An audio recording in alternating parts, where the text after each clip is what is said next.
राम जी के भइले जनमवा हो रामा चैत महीनवा।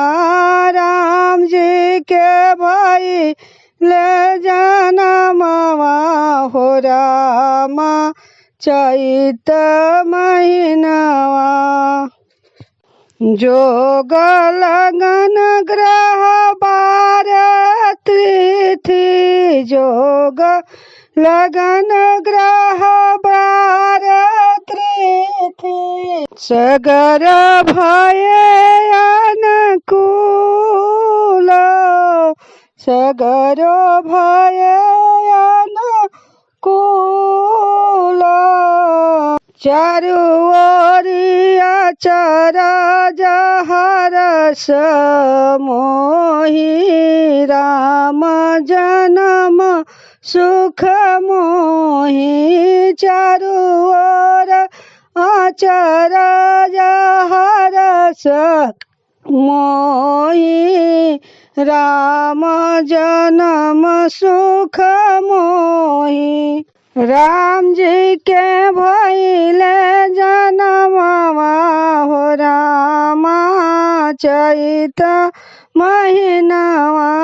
राम जी के भइले जनमवा हो रामा चैत महीनवा। नवमी तिथि पख शुक्ल दोपहर में नवमी तिथि पख शुक्ल दोपहर में। नवमी तिथि पक्ष शुक्ल दोपहर में मंगलवार के दिनवा हो रामा चैत महीनवा। राम जी के भइले जनमवा हो रामा चैत महीनवा।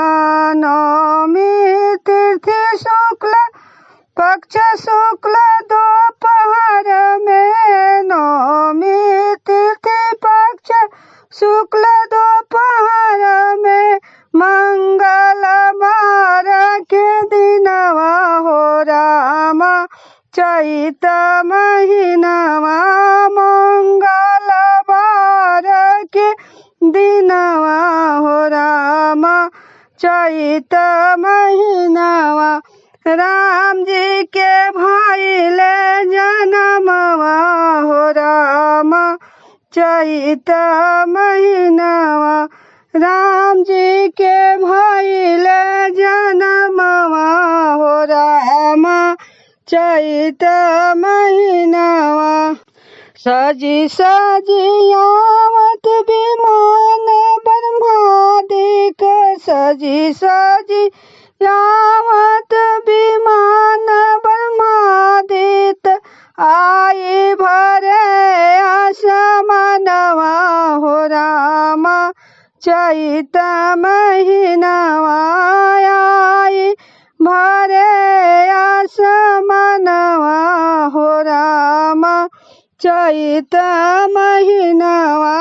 राम जी के भइले जनमवा हो रामा चैत महीनवा। राम जी के भइले जनमवा हो रामा चैत महीनवा। गावत गीत किरण मगन भई गावत गीत किरण मगन भई। किरण बरसावे सुमनवा हो रामा चैत महीनवा।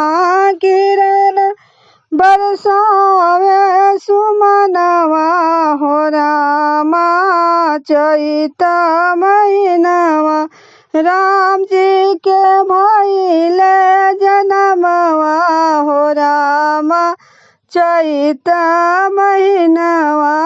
राम जी के भइले जनमवा हो रामा चैत महीनवा राम जी के